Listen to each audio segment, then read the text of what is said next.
નમસ્તે, જય માતાજી। જો હું તે રાત્રે 10 સેકન્ડ વહેલી કારમાંથી ઉતરી ગઈ હોત તો કદાચ મારો અવાજ આજે તમારા સુધી ન પહોંચત। હું આ વાત કોઈ ડ્રામા માટે નથી કહી રહી, પરંતુ એટલા માટે કહી રહી છું કારણ કે તે એક નિર્ણયે મારા શરીરની અંદર ચાલી રહેલી દરેક ધડકનનો અર્થ બદલી નાખ્યો હતો। તે દિવસની દરેક મિનિટ હજી પણ મારી યાદમાં કોઈ સીસીટીવી ફૂટેજની જેમ ચાલે છે, સ્પષ્ટ, ઠંડી અને ડરામણી। અને સૌથી વિચિત્ર વાત એ છે કે શરૂઆત બિલકુલ સામાન્ય હતી, જેટલી સામાન્ય કોઈ પરિણીત જીવનની રાત હોઈ શકે। રોહન, મારો પતિ, સામાન્ય રીતે રાત્રે વહેલો નીકળી જતો નહોતો।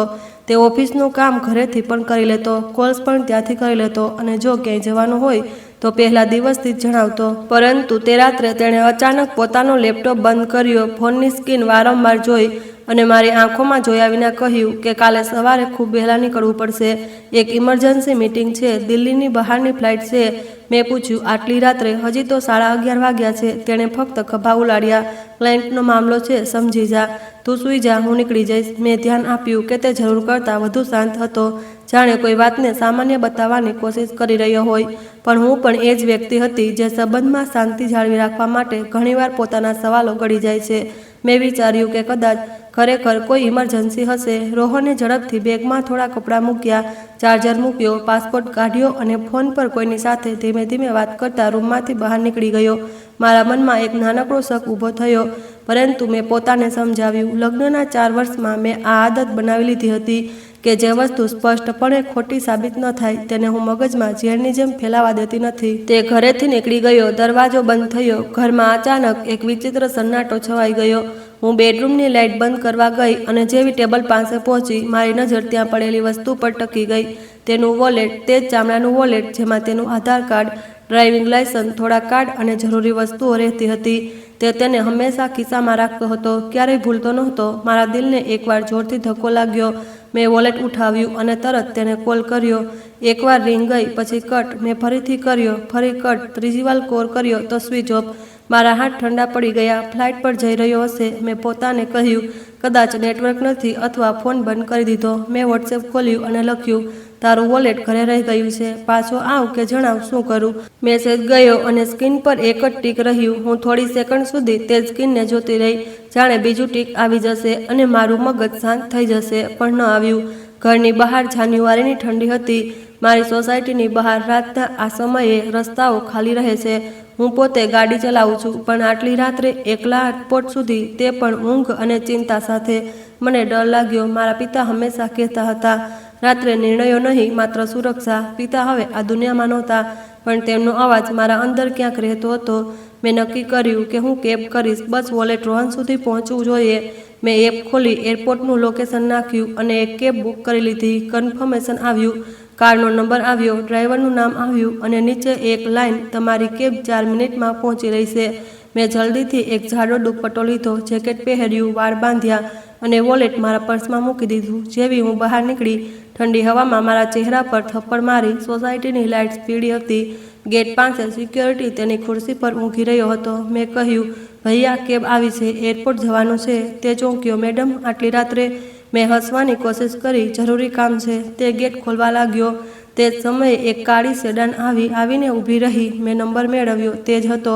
ડ્રાઈવરે બારી નીચે કરી, ચહેરો લગભગ 50ની આસપાસનો, થોડી સફેદ દાઢી, આંખોની નીચે થાકની રેખાઓ। તેની આંખોમાં એક પ્રકારની સતર્કતા હતી। તેણે બસ એટલું કહ્યું, એરપોર્ટ? મેં માથું હલાવ્યું અને પાછળ બેસી ગઈ। કારની અંદર એક તીવ્ર એર ફ્રેશનરની ગંધ હતી, જે શ્વાસને થોડો ભારે બનાવે છે। સીટ બેલ્ટ લગાવતા જ મારા ફોન પર નોટિફિકેશન આવ્યું। રોહનનો મેસેજ નહોતો, બસ નેટવર્કનો એક નાનકડો સંકેત અને મારા મગજમાં વધતો સવાલ। કાર ચાલી। શરૂઆતની થોડી મિનિટો બિલકુલ સામાન્ય હતી। રસ્તાઓ ખાલી હતા, ક્યાંક ક્યાંક લાઇટ્સની નીચે કોઈ ઓટો ઊભો દેખાતો અથવા કોઈ ટ્રક ધીમે ધીમે આગળ વધતી। ડ્રાઈવર ચૂપ હતો, તેનું રેડિયો બંધ હતું। મેં જાતે જ કહ્યું, ભૈયા, જલ્દી ચાલજો, મારા પતિનું વોલેટ રહી ગયું છે, તેમની ફ્લાઇટ છે। તેણે મારી તરફ જોયા વિના કહ્યું, ઠીક છે મેડમ। મેં ફરી ફોન ઉઠાવ્યો, રોહનને કોલ કર્યો, સ્વિચ ઓફ। મેં વોટ્સએપ ખોલ્યું, હજી પણ એક ટીક। મારા ગળામાં સૂકું વધવા લાગ્યું। શું તે ખરેખર એરપોર્ટ પહોંચ્યો છે? શું તેને ખબર પડી કે વોલેટ નથી? શું તે કોઈ પાસેથી ફોન લઈને કોલ કરશે? મેં પોતાને શાંત કરવા માટે બારી બહાર જોવા લાગી અને ત્યારે મને પહેલીવાર કંઈક વિચિત્ર લાગ્યું। ડ્રાઈવર વારંવાર રિયર વ્યૂ મિરરમાં જોઈ રહ્યો હતો। દરેક ડ્રાઈવર જુએ છે, હું માનું, પણ આ જોવાની રીત અલગ હતી, જેમ કે તે માત્ર ટ્રાફિક નથી જોઈ રહ્યો, જેમ કે તે કોઈનો પીછો અનુભવી રહ્યો હોય. મેં ધીમા અવાજે પૂછ્યું, બધું ઠીક છે? તેણે તરત કહ્યું, હા મેડમ. તેના હામાં એક ઉતાવળ હતી, જાણે તેને સવાલની અપેક્ષા નહોતી કરી. મેં મારા ફોનને કસીને પકડ્યો. આવી જ નાની નાની વાતોથી ડર જન્મે છે. અમે હાઈવે પર આવી ગયા. દૂરથી એરપોર્ટ તરફ જતી લાઇટ્સ દેખાવા લાગી. મેં વિચાર્યું, બસ 10-15 મિનિટ વધુ. પછી ડ્રાઈવરે અચાનક લેન બદલી. મેં વિચાર્યું, કદાચ ટ્રાફિકથી બચી રહ્યો છે, પણ ટ્રાફિક હતો જ નહીં.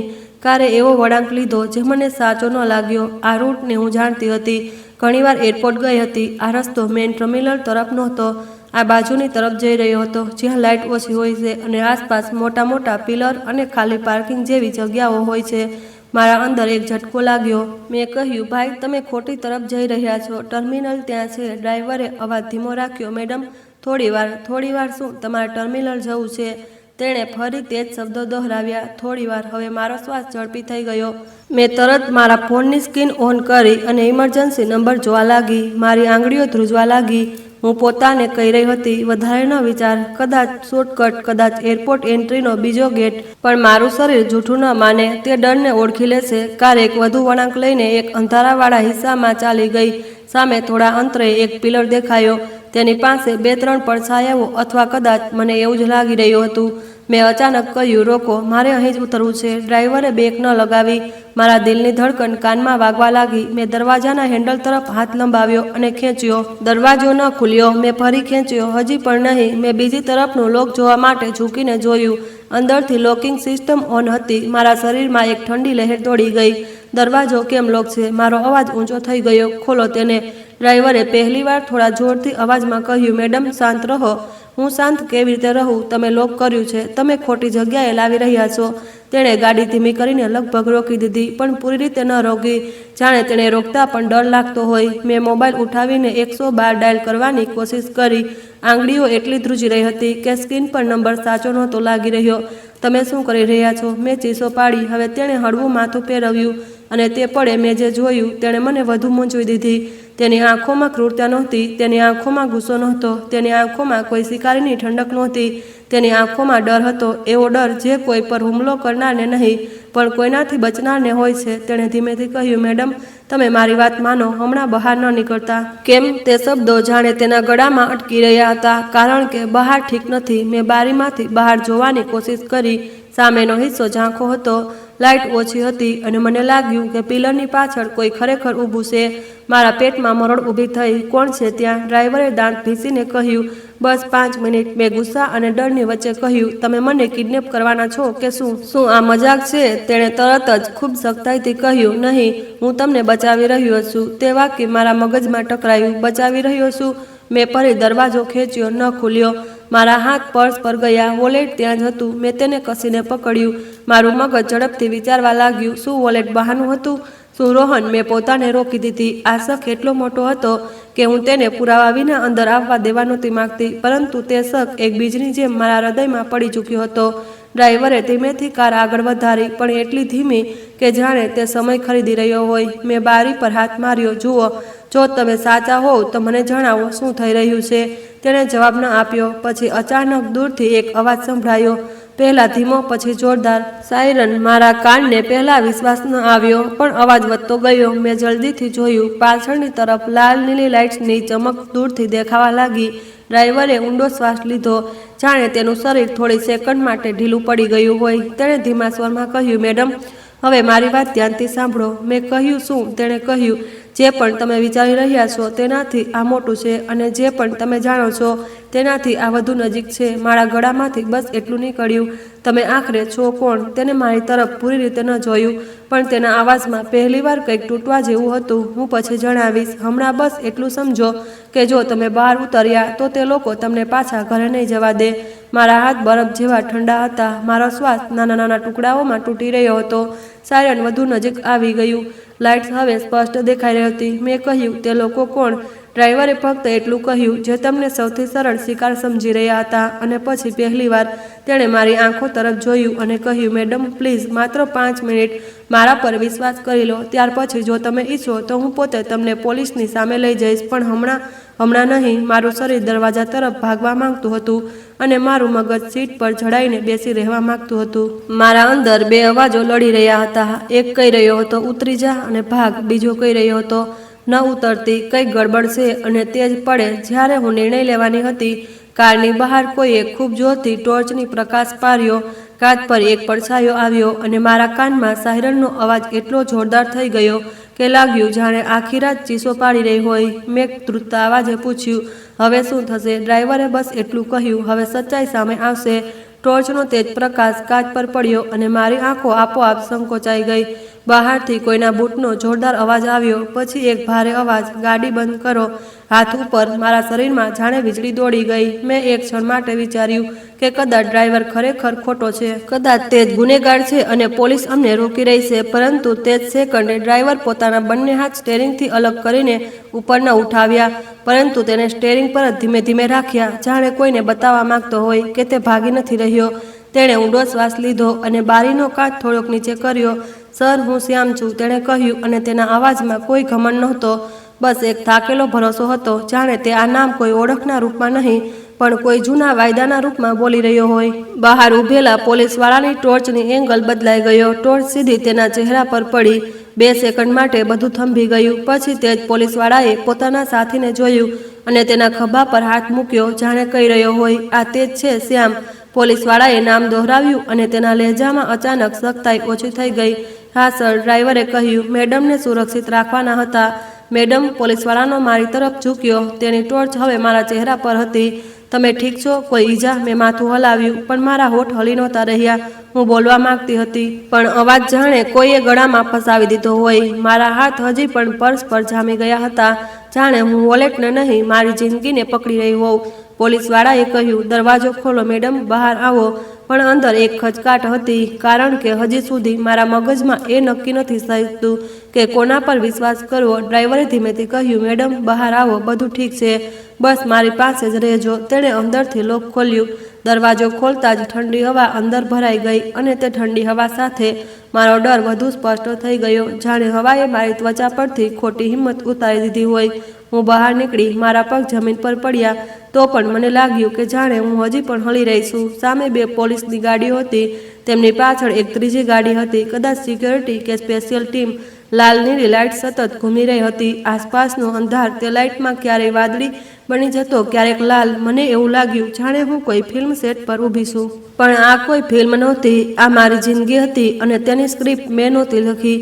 મેડમ, અહીં ઊભા રહો, એક મહિલા કોન્સ્ટેબલે મારી પાસે આવીને કહ્યું અને મને થોડી પાછળ કરી દીધી. તે જ સમયે 2 પોલીસવાળા ઝડપી પગલાંથી તે પિલર તરફ દોડ્યા જ્યાં મેં પડછાયાઓ જોયા હતા. ત્યાં ખરેખર કોઈ હતું, એક માણસ, કાળા કપડાં, માથા પર કેપ, જાણે કોઈએ પોતાને છુપાવવાની કોશિશ કરી હોય. તે ભાગવા લાગ્યો.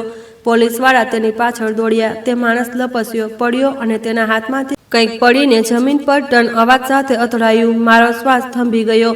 એક પોલીસવાળાએ તે વસ્તુ ઉઠાવી. તે ધાતુની હતી. હું સ્પષ્ટ જોઈ ન શકી કે શું છે, પણ તે એવી વસ્તુ નહોતી લાગી રહી જે કોઈ સામાન્ય માણસ રાત્રે લઈને ફરતો હોય. પોલીસવાળાએ તેને તરત બેગમાં મૂકી અને તે માણસને કાંડા વાળીને તેને ઊભો કર્યો. તે માણસે તેના ચહેરાને ફેરવવાની કોશિશ કરી, જાણે મારી તરફ જોવા માંગતો હોય કે કદાચ ન માંગતો હોય. મહિલા કોન્સ્ટેબલે મને વધુ પાછળ કરી. મેડમ, તમે અહીં જ રહો. હું પાછી વળી તો જોયું કે શ્યામ ડ્રાઈવર કાર પાસે ઊભો છે. પોલીસવાળા તેને ઝડપથી સવાલો કરી રહ્યા હતા. કોલ કોણે કર્યો? તને કેવી રીતે ખબર પડી? મેડમનું લોકેશન કોણે શેર કર્યું? શ્યામે જવાબ આપ્યો, મેં એલર્ટ કર્યું હતું સર. પહેલાથી શક હતો. મેડમે જેવી કેબ બુક કરી મને ખબર પડી. હું તે જ કેબ લઈને આવ્યો. મારું માથું ઘૂમી ગયું. તે જ કેબ? મેં અચાનક બોલી દીધું. મતલબ? શ્યામે મારી તરફ જોયું. મેડમ, તમે ડરો નહીં, આ લાંબી વાત છે. પોલીસવાળાએ મારી તરફ જોયું. મેડમ, અમારે તમને થોડા સવાલો પૂછવા છે, પણ પહેલાં તમે શાંત થઈ જાઓ. કોઈએ પાણીની બોટલ આગળ ધરી. મેં બોટલ પકડી, ઢાંકણું ખોલ્યું, 2 ઘૂંટ પીધા, પણ પાણી મારા ગળાની સૂકવણી દૂર ન કરી શક્યું. મારા અંદર સવાલોનો સૂકો રણ પ્રદેશ હતો. હું એરપોર્ટ જઈ રહી હતી. મેં કહ્યું, મારા પતિનું વોલેટ રહી ગયું હતું. જેવું મેં આ કહ્યું, મારા મગજમાં રોહનનો ચહેરો ઊભો થયો અને તે જ પડે મને પહેલી વાર લાગ્યું કે આ બધું માત્ર રસ્તો ખોટો હોવાનો મામલો નથી, આ કંઈક બીજું છે, ખૂબ મોટું, ખૂબ અંગત. તમારા પતિ, પોલીસવાળાએ નોટબુકમાં લખ્યું, નામ રોહન. મેં પૂરું નામ કહ્યું, રોહન, અને મેં અટક જણાવી. મારા મોઢામાંથી નામ નીકળતા જ મને લાગ્યું જાણે મેં કોઈના મારા ઘરનું સરનામું આપી દીધું હોય. પોલીસવાળાએ બીજો સવાલ કર્યો, તમને કોણે કહ્યું હતું કે તેઓ ફ્લાઇટ લઈ રહ્યા છે? તેમણે. મેં કહ્યું, મારા પતિએ. મહિલા કોન્સ્ટેબલે મારા ખભા પર હાથ મૂક્યો. મેડમ, તમારે સ્ટેશન ચાલવું પડશે. બસ એક નાનકડું સ્ટેટમેન્ટ અને પછી તમે સુરક્ષિત ઘરે. શ્યામે વચ્ચે કહ્યું, ઘરે નહીં, મેડમને હમણાં ઘરે નથી લઈ જવાના, ત્યાં ખતરો હોઈ શકે છે. પોલીસવાળાએ તેને ઘૂર્યો. તમે ખૂબ કોન્ફિડન્ટ છો. શ્યામે ધીમેથી કહ્યું, સર, હું તમને પછી સમજાવી દઈશ. પહેલાં મેડમને સેફ લોકેશન. મારા કાનમાં ઘર ખતરો હોઈ શકે છે ગુંજવા લાગ્યું. ઘર ખતરો? મારું ઘર, જ્યાં લગ્નની તસવીરો લાગી છે, જ્યાં મારા કપડાં રાખ્યા, જ્યાં હું દર રાત્રે પોતાને સુરક્ષિત સમજીને સૂતી હતી. શું મતલબ? મારા મોઢામાંથી નીકળ્યું. સામે મારી તરફ જોયું અને પહેલીવાર તેની આંખોમાં કંઈક એવું હતું જેણે મને મારા પિતાની યાદ અપાવી દીધી. એક પ્રકારની ગંભીર જવાબદાર ચિંતા. મેડમ, તેણે કહ્યું, તમારા પિતાનું નામ તમે સાંભળ્યું હશે ને? મારું દિલ ફસાઈ ગયું. પપ્પા? મેં ધીમેથી કહ્યું. હા. શ્યામે કહ્યું, તમારા પિતા? હું તેમની સિક્યોરિટી ટીમમાં હતો 15 વર્ષ. હું થોડી સેકન્ડ તેને જોતી રહી. યાદો ઝડપથી પાછળ દોડી. પિતાની ઓફિસની બહાર પિતાની સાથે એક માણસ અવારનવાર રહેતો હતો. ઓછું બોલતો, પણ આંખો ચારે તરફ ઘૂમતી રહેતી. તેની ચાલમાં એક અનુશાસન હતું. અને અચાનક તે માણસની પડછાયા શ્યામના ચહેરા પર બેસી ગઈ. તમે? મેં શબ્દો શોધ્યા. મને યાદ છે. શ્યામે માથું હલાવ્યું. મેડમ, તમારા પિતાએ જતાં જતાં મને એક વાત કહી હતી. તેણે કહ્યું, તેમણે કહ્યું હતું, દીકરી પર નજર રાખજે, તે ખૂબ વિશ્વાસ કરે છે. મારા ગળામાં ગાંઠ બંધાઈ ગઈ. મારા પિતા? મારા શબ્દો તૂટવા લાગ્યા. પણ તમે અહીં કેવી રીતે? મારી કેબ? શ્યામે કહ્યું, મેડમ, તમારા પિતાના ગયા પછી હું અલગ થઈ ગયો હતો, પણ હું પૂરી રીતે દૂર નહોતો થઈ ગયો.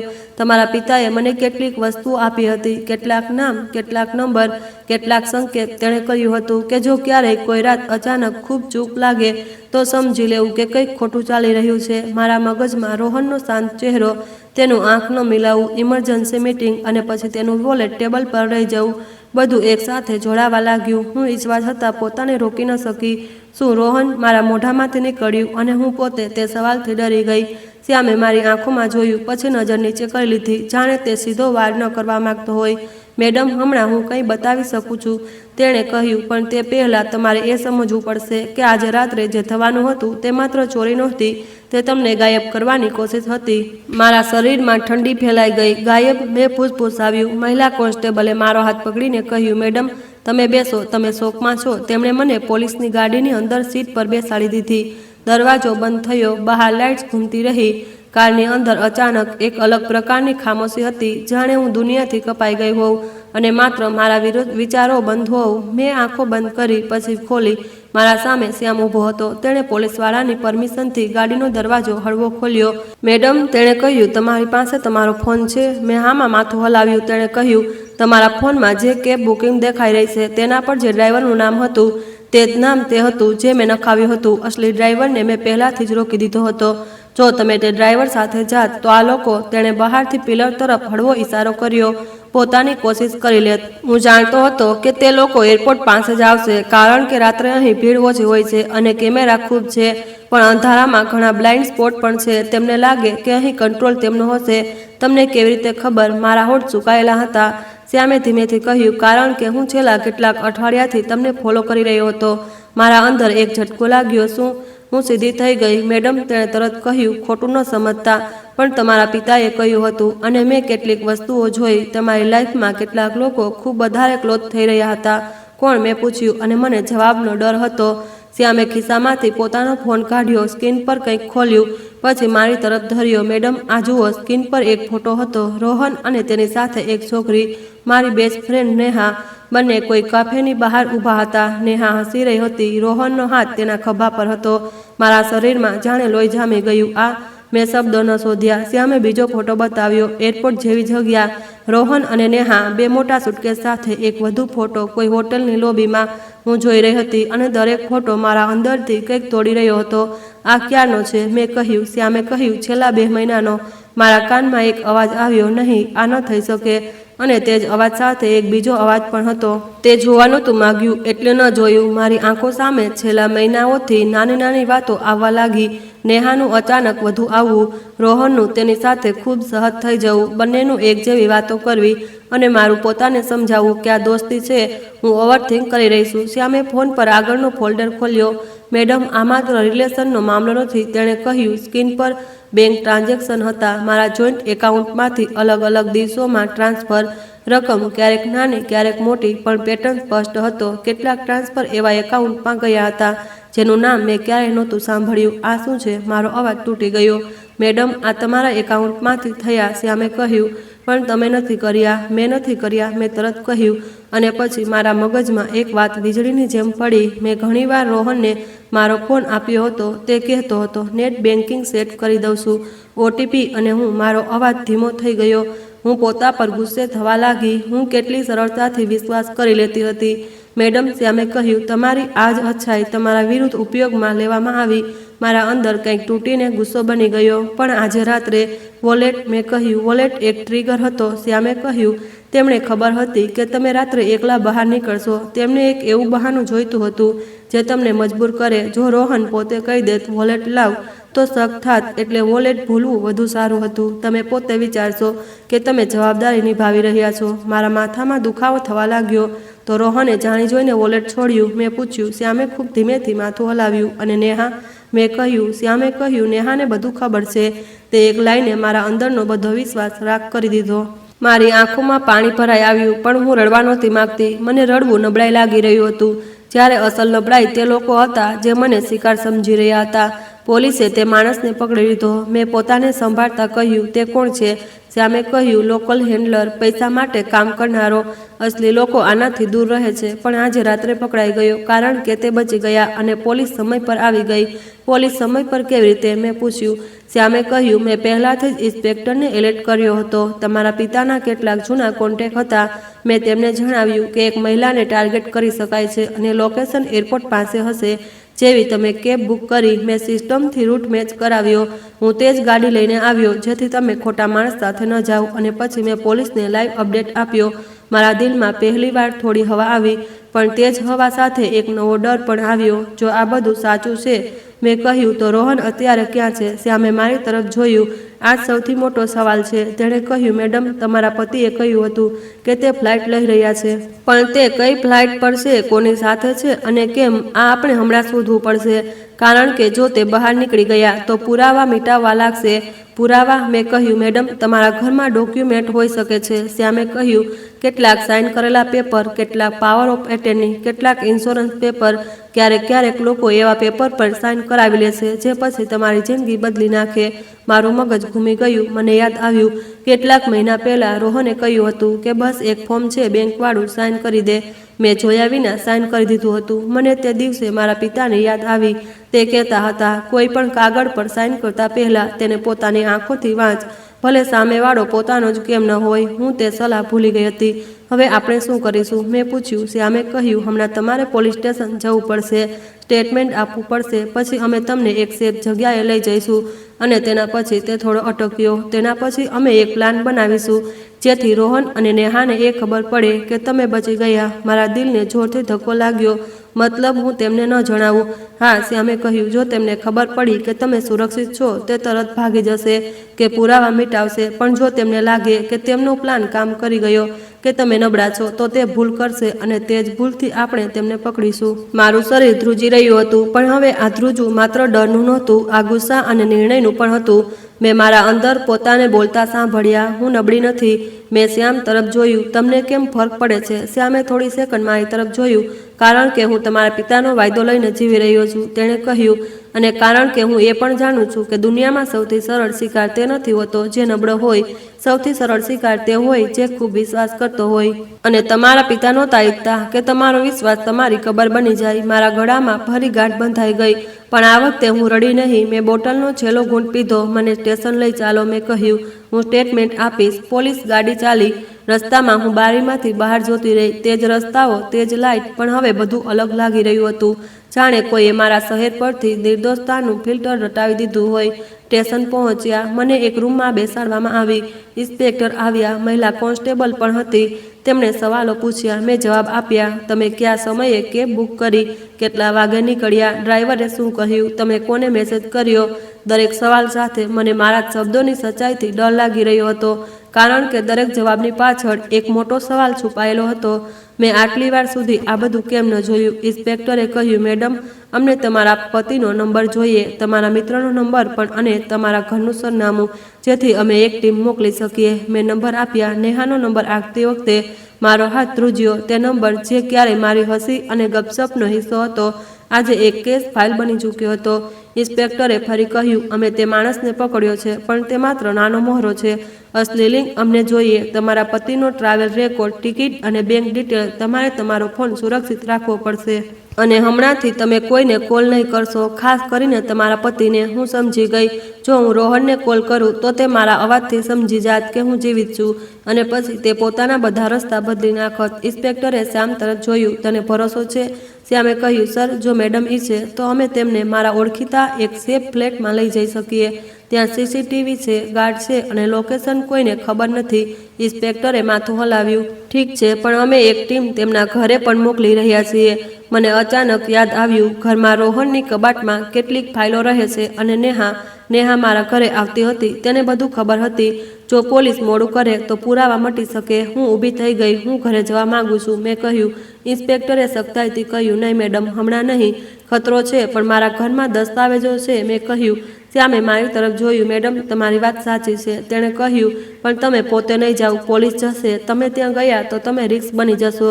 મારા અંદર એક હિસ્સો ચીસો પાડી રહ્યો હતો કે હું મારી જિંદગીનો કંટ્રોલ પાછો લેવા માંગુ છું, પણ મને એ પણ સમજાઈ રહ્યું હતું કે અત્યારે સૌથી જરૂરી છે જીવતા રહેવું અને મગજથી કામ લેવું. ઇન્સ્પેક્ટરે કહ્યું, અમે તમારા ઘરેથી ડોક્યુમેન્ટ સીઝ કરીશું અને ફોન, લેપટોપ પણ. જો જરૂર પડી તો તમે હમણાં સેફ જગ્યાએ જાઓ. હું ધીમેથી બેસી ગઈ. મારી આંખો બંધ થવા લાગી. થાકનો બોજ આવી ગયો, પણ ઊંઘ નહોતી આવી શકતી, કારણ કે મારા મગજમાં એક એક કડી જોડાઈ રહી હતી. રોહનનું અચાનક બહાર જવું, વોલેટ છોડવું, ફોન બંધ થવો, નેહાની તસવીરો, ટ્રાન્ઝેક્શન અને એરપોર્ટ પાસે તે માણસ. આ કોઈ એક રાતનો ખેલ નહોતો. આ પ્લાન હતો, લાંબા સમયનો, અને હું તે પ્લાનમાં માત્ર એક મોહરો હતી જેને હટાવીને રસ્તો સાફ કરવાનો હતો. સ્ટેશનથી નીકળતી વખતે શ્યામે મને એક તરફ કરી. મેડમ, તેણે કહ્યું, એક વાત વધુ. શું? મેં કહ્યું, તમારા પિતાએ એક વાત વધુ કહી હતી. તેણે કહ્યું, તે જો ક્યારેય એવું લાગે કે પોતાના જ ઘરમાં દુશ્મન છે તો પોતાના આંસુ બચાવીને રાખજે, કારણ કે લડાઈ આંસુથી નહીં, મગજથી જીતાય છે. મેં શ્યામને જોયો. તેના અવાજમાં કોઈ નાટક નહોતું, બસ એક ભારે જવાબદારી હતી. મેં મારા અંદર પોતાને કહ્યું, ઠીક છે, હું આંસુ બાંધી લઈશ. અમે એક અજાણી બિલ્ડિંગમાં પહોંચ્યા. એક સેફ ફ્લેટ, અંદર સાફ સુથરો રૂમ, બેઝિક સામાન, બારી પર ગ્રીલ, બહાર ગાર્ડ. મેં સોફા પર બેસતા જ મારા ફોનને જોયો. સ્ક્રીન પર રોહનનું નામ નહોતું ચમકી રહ્યું. કોઈ મેસેજ નહીં, કોઈ કોલ નહીં, જાણે તે ખરેખર ગાયબ થઈ ગયો હોય. શ્યામે કહ્યું, મેડમ, હમણાં અમે રાહ જોઈશું. સવાર સુધી પોલીસ તમારા ઘરેથી પુરાવા લઈ આવશે અને પછી અમે આગલું પગલું નક્કી કરીશું. મેં માથું હલાવ્યું. ત્યારે જ મારા ફોનની સ્ક્રીન પર એક નોટિફિકેશન આવ્યું. વોટ્સએપ, રોહનનો મેસેજ. મારું દિલ મોઢામાં આવી ગયું. મેં મેસેજ ખોલ્યો. લખ્યું હતું, તારો ફોન કેમ નથી લાગી રહ્યો? હું એરપોર્ટ પર છું. વોલેટ મળી ગયું કે શું? હું થોડી સેકન્ડ સુધી સ્ક્રીન જોતી રહી. વોલેટ મળી ગયું કે શું તે પૂછી રહ્યો હતો, જાણે તેને ખબર જ નથી કે વોલેટ તેને છોડ્યું હતું, અથવા જાણે તે એક કટક કરી રહ્યો હોય. મારા હાથ ધ્રુજવા લાગ્યા, પણ આ વખતે ડરથી નહીં, ગુસ્સાથી. મેં શ્યામ તરફ જોયું. તે મેસેજ કરી રહ્યો છે. મેં કહ્યું, સામે સ્ક્રીન જોઈ પછી ખૂબ ઠંડા દિમાગથી બોલ્યો, મેડમ, આ તે ભૂલ છે જેની આપણને જરૂર હતી. તે એ જાણવા માંગે છે કે તમે ક્યાં છો. જો તમે જવાબ આપશો તો તે પકડી લેશે. જો તમે જવાબ નહીં આપો તો તે બીજો રસ્તો અપનાવશે. મારું મગજ ઝડપથી ચાલવા લાગ્યું.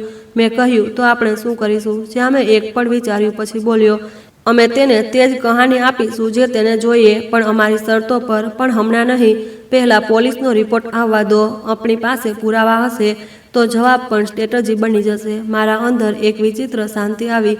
પહેલીવાર મને લાગ્યું કે હું શિકાર નથી, હવે હું ખેલને સમજી રહી છું. મેં ફોન સ્ક્રીન લોક કરી શ્વાસ લીધો અને પોતાને કહ્યું, રોહન, તે ખેલ શરૂ કર્યો હતો. હવે તને ખબર પડશે કે હું માત્ર વિશ્વાસ નથી કરતી, હું શીખી પણ શકું છું. અને તે જ પળે મારા ફોન પર બીજો મેસેજ આવ્યો. આ વખતે નેહાનો. લખ્યું હતું, યાર તું ઠીક છે ને? રોહન પરેશાન છે, તારો ફોન નથી લાગી રહ્યો, કોલ કરી લેજે. મારા હાથ જામી ગયા. નેહા, તે જ નેહા જે મારી મિત્ર હતી, તે જ નેહા જે હવે મારા વિરુદ્ધ રમી રહી હતી અને આટલી સરળતાથી નકલી ચિંતા લખી રહી હતી. મારું દિલ જોરથી ધબક્યું. શ્યામે મારી તરફ જોયું અને બોલ્યો, મેડમ, હવે 2 લોકો એકસાથે એક્ટિવ છે.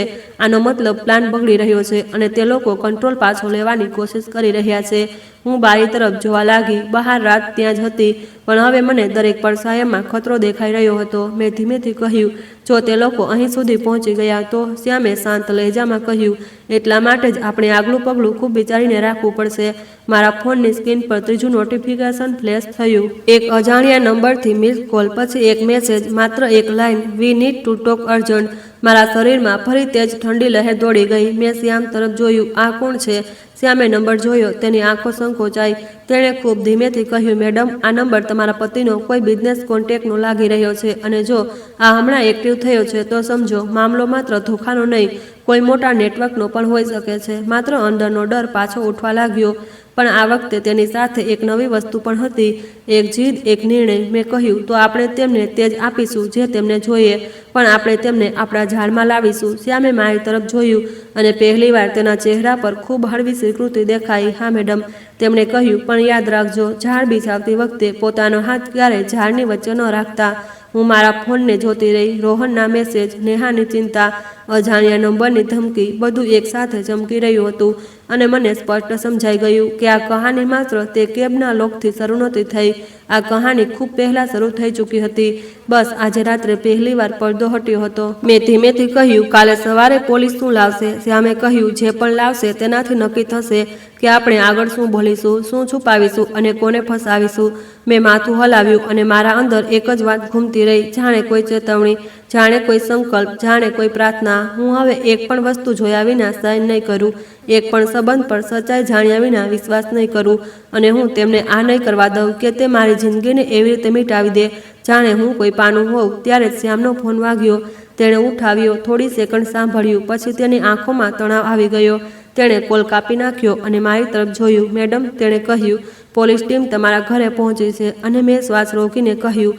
શ્યામે ખૂબ ધીમેથી જવાબ આપ્યો, ઘરમાં કોઈ નથી, કબાટ ખુલ્લી છે અને લાગે છે કે કેટલીક ફાઇલો પહેલાંથી જ ગાયબ કરી દેવામાં આવી છે.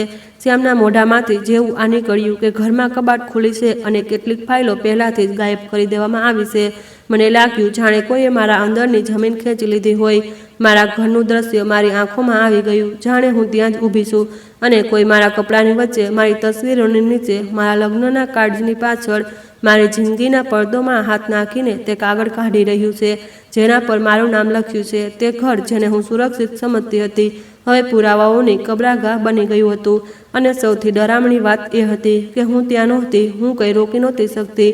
અને તેમ છતાં મને સ્પષ્ટ દેખાઈ રહ્યું હતું કે રોહન અને નેહા મારા વિચારથી એક ડગલું આગળ ચાલી રહ્યા છે. મેં ઊંડો શ્વાસ લીધો. મારી આંગળીઓ આપોઆપ પર્સની સ્ટ્રેપ પર ફસાઈ ગઈ, જાણે તે જ એક વસ્તુ હોય જે મને જોડીને રાખી રહી હોય. મેં શ્યામને પૂછ્યું, કેટલી ફાઇલો ગાયબ છે? શ્યામે ફોન પર કોઈની સાથે 2 સેકન્ડ વાત કરી, પછી બોલ્યો, સર કહી રહ્યા છે કે મેન ફોલ્ડર જેના પર પ્રોપર્ટી લખ્યું હતું તે નથી, કેટલાક બેંક ડોક્યુમેન્ટનું એક કવર પણ નથી અને કબાટની નીચેનું નાનું લોકર ખુલેલું છે. મારા દિલને જોરથી ધક્કો લાગ્યો. લોકર? મને યાદ આવ્યું તે નાનકડું લોકરવાળું બોક્સ જેમાં હું મારા પિતાના જૂના પેપર, કેટલીક રસીદો અને 1-2 ઇન્સ્યોરન્સની કોપી રાખતી હતી. મેં ક્યારેય તેના પર ધ્યાન નહોતું આપ્યું કારણ કે રોહન કહેતો હતો, આ બધું હું સંભાળી લઈશ, તું ટેન્શન ન લે. અને હું ટેન્શન નહોતી લેતી, હું વિશ્વાસ કરતી હતી. કિંમત જાણ્યા વિના મેં ધીમેથી કહ્યું, તો હવે? શ્યામ થોડી સેકન્ડ ચૂપ રહ્યો, પછી તેના અવાજમાં તેજ ઠંડી સ્પષ્ટતા આવી. મેડમ, આનો મતલબ તે લોકો ગભરાઈ ગયા, તેમને ડર છે કે તમે બચી ગયા અથવા પોલીસ એક્ટિવ થઈ ગઈ છે, એટલે તે હમણાં જ પુરાવા સાફ કરી રહ્યા છે.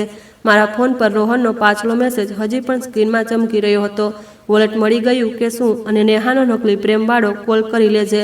હવે આ બંને મેસેજનો અર્થ એક જ હતો, તે લોકો મને શોધી રહ્યા હતા, મારી સ્થિતિ જાણવા માંગતા હતા જેથી આગલા પગલાંનો નિર્ણય કરી શકે. મેં કહ્યું, જો તેમને શક થઈ ગયો કે હું જીવિત છું તો તે ભાગી જશે. શ્યામે માથું હલાવ્યું. હા, અને જો તે ભાગ્યા તો માત્ર શહેરથી નહીં, દેશથી પણ. એટલે આપણે 2 કામ એક સાથે કરવા પડશે મેડમ. એક, તેમને ખોટો વિશ્વાસ આપવો. 2, સિસ્ટમને એટલું એલર્ટ કરવું કે તે જે પણ રસ્તેથી નીકળે ફસાઈ જાય. ઇન્સ્પેક્ટરે થોડીવાર પછી પોતે કોલ કર્યો. તેમના અવાજમાં પણ હવે પહેલા જેવી ઔપચારિકતા નહોતી, પણ એક દેશની કે ગંભીરતા હતી. મેડમ, અમે ઘરમાં એન્ટ્રીના નિશાન જોયા છે. ફિંગર પ્રિન્ટ ટીમ આવી રહી છે. સીસીટીવી ફૂટેજ પણ ચકાસી રહ્યા છીએ. પણ અમને તમારો પૂરો કોઓપરેશન જોઈએ. તમારા પતિ ક્યાં જઈ શકે છે, કોને કોલ કરે છે, કઈ બેંકમાં એકાઉન્ટ છે, બધું જણાવો. મેં આંખો બંધ કરી અને યાદોને ઝડપથી ઉલટાવવાનું શરૂ કર્યું. રોહનના મિત્રો, તેની ઓફિસ, તેનું જીમ, તેની કેટલીક બિઝનેસ મીટિંગ જેના વિશે તે વધુ નહોતો જણાવતો. નેહાનું નવું ફ્રીલાન્સર વર્ક અને તેનું અચાનક મોંઘા કાફેમાં બેસવું, તેના કપડાં, તેનો નવો ફોન, બધું હવે શંકાસ્પદ લાગી રહ્યું હતું. મેં ઇન્સ્પેક્ટરને જણાવ્યું કે રોહન અવારનવાર કઈ બેંકનો ઉપયોગ કરે છે, કયા મિત્ર સાથે વધુ સમય વિતાવે અને નેહા કઈ કઈ જગ્યા પર જાય છે. ઇન્સ્પેક્ટરે કહ્યું, ઠીક છે, અમે સાયબર સેલને ઇન્વોલ્વ કરી રહ્યા છીએ અને એક રિક્વેસ્ટ છે, તમે હજુ સુધી તમારા પતિને રિપ્લાય નહીં કરશો. પણ હોઈ શકે છે કે અમને તેને ટેગ કરવા માટે તમારી તરફથી એક કંટ્રોલ રિપ્લાય જોઈએ. મેં શ્યામ તરફ જોયું. શ્યામે ધીમેથી કહ્યું, મેડમ, હમણાં નહીં. પહેલાં આપણે એ નક્કી કરવું પડશે કે આ કહાણી શું છે. મારું દિલ ફરી ઝડપથી થઈ ગયું. કહાણી? શ્યામ બોલ્યો. હા, તે લોકો તમારી નબળાઈ જાણે છે. જો તમે એકદમ સ્ટ્રોંગ બનીને રિપ્લાય કરશો તો તેમને શક થશે. જો તમે બિલકુલ ચૂપ રહેશો તો તેમને શક થશે. આપણને વચ્ચેનો રસ્તો જોઈએ, જ્યાં તેમને લાગે કે તમે જૂની તમે છો, બસ થોડા પરેશાન. મેં મારા જ અંદર મારા પોતાને શોધ્યા. તે છોકરી જે તેના પતિની દરેક વાત પર વિશ્વાસ કરી લેતી, જે મિત્રની દરેક હસીને સાચી માની લેતી હતી, તે છોકરી હજી પણ મારા અંદર હતી. બસ હવે તેના હાથમાં સચ્ચાઈનો અરીસો હતો. મેં ઇન્સ્પેક્ટરને કહ્યું, તમે જણાવો, શું રિપ્લાય જોઈએ? તેમણે કહ્યું, એવો રિપ્લાય જેનાથી તે લોકેશન પૂછે, જેમ કે તમને મળવા માટે કહે કે કોલ કરવા પર મજબૂર થાય અને અમે કોલને ટ્રેસ કરી શકીએ. શ્યામે તરત જોડ્યું, મેડમ, તમે તેને સીધા ઘરે ન બોલાવશો. ઘર તેમનું ખેલનું મેદાન છે. તેમને કોઈ એવી જગ્યાએ બોલાવો જ્યાં અમારું કંટ્રોલ હોય. મેં એક પળ વિચાર્યું. પછી મારા મગજમાં એક વસ્તુ વીજળીની જેમ આવી. રોહનને એક વસ્તુનો લોભ હંમેશા રહેતો હતો, જલ્દી કામ પતાવીને પૈસા સુરક્ષિત કરવા. જો તેને લાગે કે કોઈ ડીલ તરત સાઇન થઈ શકે છે તો તે દોડીને આવશે. મેં ધીમા સ્વરમાં કહ્યું, પ્રોપર્ટી? શ્યામે મારી આંખોમાં જોયું. હા મેડમ. મેં ઇન્સ્પેક્ટરને કહ્યું, હું તેને લખી શકું છું કે પપ્પાની પ્રોપર્ટી માટે એક મોટો ઓફર આવ્યો છે કેસમાં, અને મને ડર લાગે છે કે હું એકલી સાઇન નહીં કરી શકું. તે આવશે. ઇન્સ્પેક્ટરે કહ્યું, આ સારું ટ્રિગર હોઈ શકે, પણ સાવધાનીથી. અમે તેના ટ્રાવેલ મૂવમેન્ટ પર નજર રાખવા માંગીએ છીએ. જો તે બહાર છે તો તેને પાછો લાવવો સરળ નથી. જો તે અંદર છે તો તેને બહાર નીકળતા પહેલા પકડવો પડશે. મેં ફોન ઉઠાવ્યો. રોહનનું ચેટ બોક્સ ખુલ્યું. મારી આંગળીઓ હજુ પણ ધ્રુજી રહી હતી, પણ આ વખતે ધ્રુજવું ડરનું નહોતું. આ તે વ્યક્તિત્વનું ધ્રુજવું હતું જે પહેલીવાર પોતાના દુશ્મનને જાણીને પણ તેના સામે શાંત બેસતા શીખી રહ્યો છે. મેં ટાઈપ કર્યું. ફોન સાયલન્ટ હતો. ઊંઘમાં માઇગ્રેન થઈ ગયો. હમણાં મેસેજ જોયો. વોલેટ મારી પાસે છે, કાલે આપી દઈશ. એક વાત વધુ, પપ્પાની એક પ્રોપર્ટી માટે ઓફર આવ્યો છે. તે લોકો કહી રહ્યા છે કે કાલ સુધી સાઇન જોઈએ. મને સમજાતું નથી કે શું કરું. તું ક્યારે પાછો આવી રહ્યો છે? મેં આ લાઈન લખતી વખતે મારા અંદર તે જૂની પત્નીનો અવાજ કાઢ્યો જે સમજાતું નથી બોલતી હતી, અને સાથે તે નવી સ્ત્રી પણ હતી જે જાણતી હતી કે આ શબ્દો ઝાડનો પહેલો દોરો છે. મેં મોકલી દીધો. મેસેજ ગયા પછી મારું દિલ એવું ધડકી રહ્યું હતું જાણે તેને પોતાને કોઈ દરવાજા પર બાંધી દીધું હોય અને હવે કોઈ પણ ધક્કો તેને પાડી શકે છે. શ્યામે કહ્યું, મેડમ, હવે આપણે માત્ર રાહ નથી જોઈએ, આપણે તૈયારી કરીશું. ઇન્સ્પેક્ટરે જણાવ્યું કે તેઓ એક લુકઆઉટ એલર્ટ જેવી પ્રક્રિયા, ઇમિગ્રેશન એરપોર્ટ એલર્ટ શરૂ કરવાની કોશિશ કરશે, જેથી રોહન જો બહાર નીકળવાની કોશિશ કરે તો સિસ્ટમમાં ફ્લેગ થાય. તેમણે કહ્યું, મેડમ, આના માટે અમને ડોક્યુમેન્ટ જોઈએ, લગ્નનું પ્રમાણ, તમારું સ્ટેટમેન્ટ અને કેટલાક બેંક ડિટેલ. મેં મારા બેગમાંથી જેટલું હતું તેટલું કાઢ્યું. આધારની કોપી, લગ્નની ફોટોની એક ડિજિટલ કોપી અને જે પણ મારા ફોનમાં હતું. શ્યામે કહ્યું, મેડમ, તમારી સેફટી સૌથી પહેલાં.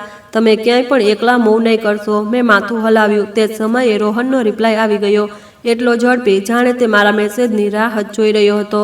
લખ્યું હતું, તું ઠીક તો છે? માઇગ્રેન કેમ? વોલેટ ઠીક છે ને? અને પ્રોપર્ટીવાળો ઓફર કોણ આપી રહ્યું છે? હું હજી એરપોર્ટ પર છું. કાલે સવારે ઘરે આવી જઈશ. કોઈ પેપર પર સાઇન ન કરતી. મેં વાંચતા જ અનુભવ્યું કે તું ઠીક તો છે કરતાં વધુ ઓફર કોણ આપી રહ્યું છે માં દિલચસ્પી બતાવી રહ્યો છે. આ તેની અસલિયત હતી. શ્યામે કહ્યું, મેડમ આ સરસ છે. તે પોતે કહી રહ્યો છે કે તે એરપોર્ટ પર છે અને કાલે સવારે આવશે. ઇન્સ્પેક્ટરને આ મેસેજ ફોરવર્ડ કરી દો. મેં ફોરવર્ડ કર્યો. ઇન્સ્પેક્ટરે કહ્યું, ઠીક છે, અમે એરપોર્ટ સાઇટ પર ટીમ લગાવીએ છીએ. પણ મેડમ, તે ખરેખર એરપોર્ટ છે કે જૂઠું બોલી રહ્યો છે? આ પણ હોઈ શકે. શ્યામે કહ્યું, મેડમ, અમે એક વાત વધુ કરીશું. નેહાને પણ એક કંટ્રોલ મેસેજ. મારા અંદર ગુસ્સો ઊભો થયો. હું તેને કેમ મેસેજ કરું? શ્યામ બોલ્યો, કારણ કે તે લિંક છે અને લિંક અપાવનાર પોતાની જુબાનથી ભૂલ કરે છે. બસ એટલું લખો કે તમે ઠીક નહોતા અને રોહન સાથે વાત થઈ ગઈ. જુઓ તે શું કહે છે. મેં નેહાને લખ્યું, હા હું ઠીક છું, માઇગ્રેન હતો, રોહન સાથે મેસેજ પર વાત થઈ ગઈ. બસ એટલું. થોડી મિનિટ ચૂપકીદી રહી. પછી નેહાનો રિપ્લાય આવ્યો, ઓહ થેન્ક ગોડ, હું ટેન્શનમાં હતી. રોહન બહુ પરેશાન હતો. તું આરામ કર, કાલે મળીશું. તેના કાલે મળીશુંમાં એક અધિકાર હતો, જાણે તે નક્કી કરી રહી હોય કે કાલે શું થશે. અને તે જ પડે મેં સમજી લીધું કે તે માત્ર મદદગાર મિત્ર નહીં, તે પ્લાનનો હિસ્સો છે. પોલીસની ટીમે સવાર સુધી ખૂબ કંઈ કોશિશ શોધી. ઘરના સીસીટીવીમાં બિલ્ડિંગના કોરિડોરમાં બે લોકોના પડછાયા દેખાય, જેમણે ચહેરા કેપથી ઢાંક્યો હતો. સોસાયટીના ગાર્ડે જણાવ્યું કે રાત્રે મેડમના પતિના મિત્ર કહીને કોઈએ એન્ટ્રી લીધી હતી. ગાર્ડને લાગ્યું કે પરિવારનો મામલો છે. આ તે જ બેદરકારી હતી જે અવારનવાર ગુનેગારો માટે દરવાજો બની જાય છે. ફિંગરપ્રિન્ટ ટીમે કબાટ અને લોકર પર કેટલાક પ્રિન્ટ ઉઠાવ્યા. સાયબર સેલે મારા ફોનના ઓટીપી, બેંક લોગિન ટાઈમ અને ટ્રાન્ઝેક્શન પેટર્નથી એક કહાણી બનાવવાનું શરૂ કર્યું. અને જેમ જેમ કહાની બનતી ગઈ, મારા અંદર એક વસ્તુ સ્પષ્ટ થતી ગઈ. આ માત્ર ધોકો નહોતો, આ વ્યવસ્થિત લૂંટ હતી. વિશ્વાસનો ઉપયોગ કરીને ધીમે ધીમે મારી ઓળખ, મારા પૈસા અને અંતમાં મારી હાજરી સુધી મિટાવવાની કોશિશ. ઇન્સ્પેક્ટરે બપોરે કોલ કરીને કહ્યું, મેડમ, બેંકથી અમને સંકેત મળ્યો છે કે તમારા એકાઉન્ટમાંથી ગયા અઠવાડિયે એક મોટું ટ્રાન્સફર ટ્રાય થયું હતું, પણ ફેલ થયું કારણ કે ઓટીપી મિસમેચ હતો. આનો મતલબ તમારા પતિ ઉતાવળમાં હતા અને આજે સવારે ફરી ટ્રાય થયો. મેં કહ્યું, આજે સવારે? હું તો અહીં હતી. ઇન્સ્પેક્ટરે કહ્યું, હા પણ ટ્રાય કોઈ બીજા ડિવાઇસથી થયો. અમે ડિવાઇસ આઈડી ટ્રેસ કરી રહ્યા છીએ. શ્યામે મારી તરફ જોયું, મેડમ, તે લોકો હવે ગભરાહટમાં છે. ગભરાહટમાં લોકો ભૂલ કરે. આપણે તે ભૂલને મોટી બનાવવી પડશે. ત્યારે જ રોહને કોલ કર્યો. પહેલીવાર સીધો કોલ. મારું દિલ ઉછળી પડ્યું. શ્યામે હાથથી ઇશારો કર્યો, સ્પીકર, રેકોર્ડ અને માત્ર તે જ બોલવું જે નક્કી હોય. મેં કોલ ઉઠાવ્યો. હેલો. રોહનનો અવાજ મીઠો હતો પણ અંદરથી ઉતાવળ. તું ક્યાં હતી? ફોન કેમ સાયલેન્ટ? તું ઠીક છે? મેં ધીમો અને નબળો અવાજ બનાવ્યો. માઇગ્રેન હતો રોહન. હું સવારથી ઠીક નથી અને આ પ્રોપર્ટીવાળો ઓફર, મને ડર લાગી રહ્યો છે. કોણ ઓફર આપી રહ્યું છે? તેણે તરત પૂછ્યું. મેં મનમાં એક હસી ગળી લીધી. તને મારી તબિયત કરતાં વધુ ઓફરની ચિંતા છે? મારું મન કહેવા માંગતું હતું પણ મારા મોઢામાંથી નીકળ્યું. એક બ્રોકર આવ્યો હતો, કહી રહ્યો હતો કે જો આજ સાંજ સુધી સાઇન થઈ ગયું તો પૈસા કાલ સુધીમાં આવી જશે. હું એકલી નથી કરી શકતી, તું આવી જાને. તે 2 સેકન્ડ ચૂપ રહ્યો, પછી બોલ્યો, ઠીક છે, હું આવી રહી છું, પણ તું કોઈની સાથે વાત ન કરતી. નેહા સાથે પણ નહીં. બધું હું જોઈ લઈશ. તેણે આ નેહા સાથે પણ નહીં એવું બોલ્યો, જાણે તે નેહાને મારા માટે ખતરો નહીં, મારા માટે ટૂલ માનતો હોય જેને તે પોતાના હિસાબે ઉપયોગ કરે છે. મેં કહ્યું, તું ક્યારે? તેણે કહ્યું, આજે રાત્રે. મારો શ્વાસ થંભી ગયો. શ્યામે મારી તરફ જોયું, આંખોમાં ચેતવણી. રોહને આગળ કહ્યું, અને સાંભળ, આ વાતો ફોન પર નહીં, હું આવીને જોઉં છું. તું બસ ઘરે રહેજે. ઘરે રહેજે. તે જ ઘર જેના કબાટમાંથી ફાઇલો ગાયબ થઈ ચૂકી હતી. મેં નબળા અવાજમાં કહ્યું, ઠીક છે. Call cut. ઇન્સ્પેક્ટરે રેકોર્ડિંગ સાંભળી અને તરત કહ્યું, મેડમ, હવે અમે તેને ઘરે નહીં આવવા દઈએ. અમે તેને એવા સ્પોટ પર લાવીશું જ્યાં ટીમ તૈયાર હોય. તમારે ઘરનું નામ નથી લેવાનું. તમે તેને કહેશો કે તમે બ્રોકરને મળવા એક પબ્લિક જગ્યાએ જઈ રહ્યા છો કારણ કે ઘરે તમારી તબિયત ખરાબ છે અને ડૉક્ટરે આરામ કહ્યું છે. શ્યામે પ્લાન બનાવ્યો.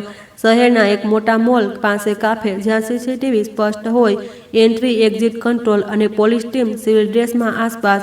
મેં રોહનને મેસેજ કર્યો. હું ડૉક્ટર પાસે ગઈ હતી, ઘરે ન જઈ શકી. બ્રોકરે કહ્યું, કાફેમાં મળી લો, પેપર ત્યાં જ જોઈ લઈશું. હું મોલની સામેવાળા કેફેમાં છું. આ મેસેજ મોકલતા મારા હાથ ફરી ધ્રુજ્યા કારણ કે હવે આ માત્ર ચેટ નહોતી, આ એક ટ્રિગર હતી જે એક શિકારીને ઝાડમાં લાવી રહી હતી. રોહનનો રિપ્લાય આવ્યો, ત્યાં જ રહે, હું 30 મિનિટમાં.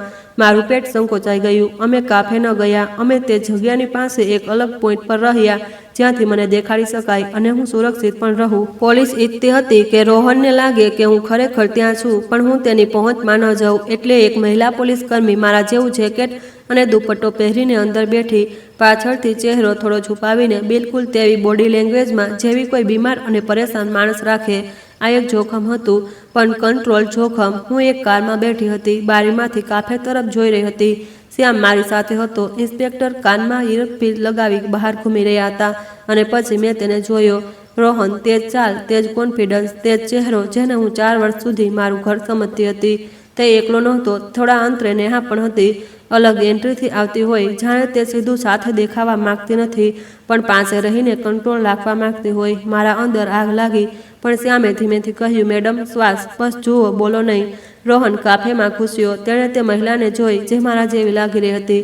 તે સીધો તેની તરફ વધ્યો. તેના ચહેરા પર ખોટી ચિંતાનો માસ્ક હતો. તેણે ટેબલ પર ઝૂકીને કંઈક કહ્યું, કદાચ તું ઠીક છે જેવું. પછી તરત મોબાઈલ કાઢ્યો અને કોઈને મેસેજ કર્યો. શ્યામે ફૂસફૂસાવ્યું, આ નેહાને સિગ્નલ આપી રહ્યો છે.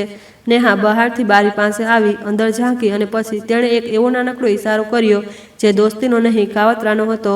જાણે કહી રહી હોય, હા આ જ છે. તે પળે મારું દિલ બિલકુલ શાંત થઈ ગયું, કારણ કે હવે મારી પાસે તે વસ્તુ હતી જે મને સૌથી વધુ જોઈતી હતી, યકીન. મારા મગજમાં જેવી કોઈ કદાચ નહોતું. ઇન્સ્પેક્ટરે ઇયરપીસ પર કહ્યું, ટીમ રેડી. જેવો તે પેપર માગે. ઇન્ટરસેપ્ટ. કાફેની અંદર હું બનેલી મહિલાએ નબળા સ્વરમાં કહ્યું, બ્રોકર હજી આવશે, પેપર તેની પાસે છે. રોહન ગુસ્સે થયો, તને કંઈ સમજાતું નથી. તું હંમેશા ઇમોશનલ થઈ જાય છે. પેપર લાવ. તેનો અસલી ચહેરો ઝલકી ગયો. હું બનેલી મહિલાએ કહ્યું, રોહન, ખરેખર હું ઠીક નથી. રોહને ટેબલની નીચે હાથ લંબાવીને તેનો ફોન ઉઠાવવાની કોશિશ કરી, કદાચ લોકેશન કે કંઈક ચેક કરવા માટે. તે જ સેકન્ડે 2 સિવિલ ડ્રેસ પોલીસવાળા અંદર આવ્યા. એકે રોહનનો હાથ રોકી લીધો, બીજાએ પોતાનું આઈડી કાર્ડ બતાવ્યું. રોહન, તમારી પાસે કેટલાક સવાલો છે. રોહનનો ચહેરો સફેદ પડ્યો. પછી તેણે તરત હસવાની કોશિશ કરી. શું વાત છે? હું તો મારી પત્નીને મળવા આવ્યો છું. ઇન્સ્પેક્ટરે અંદર આવ્યા. પત્ની? તેમણે મારી તરફ ન જોયું, કારણ કે તે જાણતા હતા કે હું કારમાં છું. તેમણે સીધું કહ્યું, તમારી પત્ની સુરક્ષિત છે અને તમે હમણાં અમારી સાથે ચાલશો. તમારા ઉપર ધોખાધડી, કાવતરું અને હત્યાની કોશિશ જેવા ગંભીર આરોપની તપાસ છે. રોહનની આંખો ફાટી ગઈ. આ શું બકવાસ છે? તે જ પળે નેહા બહારથી અંદર દોડી. આ ગલતફહેમી છે સર. તેણે ઓવર એક્ટિંગ કરી. હું તો બસ મિત્ર છું. ઇન્સ્પેક્ટરે ઠંડા સ્વરે કહ્યું, મિત્રોના હાથમાં નકલી ટ્રાન્ઝેક્શનની લિસ્ટ નથી હોતી મેડમ, અને મિત્રોના ફોનમાં પ્લાનિંગની ચેટ પણ નથી હોતી. સાયબર સેલે નેહાના ફોનને પણ ટ્રેસ કર્યો હતો. તેના નંબરથી જે અર્જન્ટવાળો મેસેજ આવ્યો હતો તે પણ તે જ નેટવર્કથી જોડાઈ રહ્યો હતો. રોહને અચાનક ગુસ્સામાં કહ્યું, આ બધું ડ્રામા છે. તેણે જૂઠ બોલ્યું, અને આ તે જ પળ હતો જ્યારે મેં કારનો દરવાજો ખોલ્યો. શ્યામે તરત કહ્યું, મેડમ નહીં. પણ ઇન્સ્પેક્ટરે હાથ ઉઠાવીને તેને રોક્યો. મેડમ, જો તમે આવવા માંગો છો તો બસ અંતર રાખજો. હું બહાર નીકળી. મારા પગ ધ્રુજી રહ્યા હતા, પણ મારી કરોડરજ્જુ પહેલીવાર સીધી હતી. હું કાફેના દરવાજા પર ઊભી થઈ અને રોહનની નજર મારા પર પડી. તેના ચહેરા પર એક સેકન્ડ માટે એવો આઘાત આવ્યો જાણે તેણે ભૂત જોઈ લીધું હોય. તું? તેના મોટામાંથી નીકળ્યું. નેહાની આંખો પણ ખાલી થઈ ગઈ. અને તે જ પળે મને સમજાઈ ગયું, તે લોકો ખરેખર એવી આશા રાખી રહ્યા હતા કે મને અત્યાર સુધીમાં હટાવી દેવામાં આવી હોત. તેમની બધી ચાલ આજ આશા પર ટકેલી હતી. મેં રોહન તરફ જોયું અને બસ એટલું કહ્યું, વોલેટ ભૂલવું સરળ હતું રોહન, પણ હું ભૂલનારી નથી. તે કંઈક બોલવા આવ્યો, પણ ઇન્સ્પેક્ટરે તેના હાથમાં હાથકડી લગાવી દીધી. ધાતુની તે ક્લિક મારા માટે કોઈ ઘંટી જેવી હતી, ન્યાયની નહીં પણ જાગવાની. નેહા રડવા લાગી. યાર પ્લીઝ, આ ખોટું છે. મેં તેની તરફ જોયું. તે મને યાર બોલીને મારા ઘરમાં પગ મૂક્યો હતો, અને હવે તું મને પ્લીઝ કહી રહી છે. ઇન્સ્પેક્ટરે બંનેને અલગ અલગ ગાડીમાં બેસાડ્યા. મને લાગ્યું કહાણી અહીં જ પૂરી થઈ જવી જોઈએ, પણ અસલ જિંદગીમાં ક્લાઇમેક્સ પછી પણ કામ બાકી રહે છે. આવતા અઠવાડિયામાં બેંક ફ્રીઝ થયા, એકાઉન્ટની તપાસ થઈ, સિગ્નેચર વેરિફિકેશન થયું અને તે ફોર્મ પણ નીકળ્યું જેના પર મેં વાંચ્યા વિના સાઇન કર્યું હતું. વકીલે મને એક વાત સ્પષ્ટ કહી, તમારા કેસમાં સૌથી મજબૂત હથિયાર તમારું સ્ટેટમેન્ટ અને ટાઈમલાઈન છે. તમે એક પણ પગલું છુપાવ્યું નથી, એટલે તમારી કહાણી મજબૂત છે. મેં પહેલીવાર પોતાને દોષ આપવાનું બંધ કર્યું, કારણ કે દોષ મારો નહોતો કે મેં વિશ્વાસ કર્યો. દોષ તેમનો હતો કે તેમણે વિશ્વાસને હથિયાર બનાવ્યો. થોડા દિવસ પછી પોલીસે જણાવ્યું કે એરપોર્ટ પાસે જે માણસ પકડાયો હતો તેણે કબૂલ્યું કે તેને ટાર્ગેટ આપવામાં આવ્યો હતો, અને તેનું કામ માત્ર એટલું હતું કે સાચા સમયે સાચી જગ્યાએ હાજર રહે. તે મોહરો હતો, પણ મોહરાની પાછળ જે લોકો હતા તેમને પકડવાની પ્રક્રિયા શરૂ થઈ ગઈ. નેટવર્કના પડનો ખુલવા લાગ્યા અને રોહન નેહાની જોડીની અસલિયત બધાની સામે આવવા લાગી. સૌથી મુશ્કેલ પડ ત્યારે આવ્યો જ્યારે મારે મારા ઘરે પાછું જવાનું હતું. તે જ ઘર જેમાં મારા લગ્નની હસી ગુંજતી હતી. દરવાજો ખોલ્યો તો લાગ્યું જાણે દિવાલો પણ મને જોઈ રહી હોય. મેં ધીમેથી અંદર પગ મૂક્યો. એક ખૂણો ખાલી હતો જ્યાં ફાઇલો રાખી હતી. કબાટ પાસે તે જગ્યા જ્યાં મારો વિશ્વાસ વર્ષો સુધી રાખ્યો હતો, હવે માત્ર એક ખુલ્લો લોક હતો. મેં તે દિવસે એક વાત નક્કી કરી, હું ઘરમાં નહીં, ખુદમાં સુરક્ષા બનાવીશ. મેં મારા ફાઇનાન્સ મારા હાથમાં લીધા. બેંકમાં નવા પાસવર્ડ, નવા ડિવાઇસ ઓથોરાઇઝેશન, દરેક સાઇન પહેલાં વાંચવું અને દરેક સંબંધ પહેલાં સીમા નક્કી કરવી. મેં પોતાને કહ્યું, વિશ્વાસ કરવો ખોટું નથી, પણ આંખ બંધ કરીને કરવો ખુદ સાથે બેમાની છે. અને હા, હું રડી પણ ખરી, પણ એકલા. એટલે નહીં કે હું નબળી છું, પણ એટલે કે હું માણસ છું. અને પછી મેં આંસુ લૂછીને તે જ કર્યું જે જરૂરી હતું. મેં આગળ વધવાનું શરૂ કર્યું. જો તમે આ કહાણી અહીં સુધી સાંભળી રહ્યા છો તો એક વાત ધ્યાન રાખજો, જિંદગીમાં સૌથી ખતરનાક ધોકો તે નથી હોતો જે બહારથી આવે. સૌથી ખતરનાક ધોકો તે હોય જે પ્રેમમાં કપડાં પહેરીને ઘરની અંદર બેઠો હોય. એટલે સવાલ પૂછો, પેપર વાંચો, ઓટીપી કોઈને ન આપો. અને જો ક્યારેય તમારું દિલ કહે કે કંઈક ખોટું છે તો પોતાને ઓવરથિંકર કહીને ચૂપ ન કરાવો.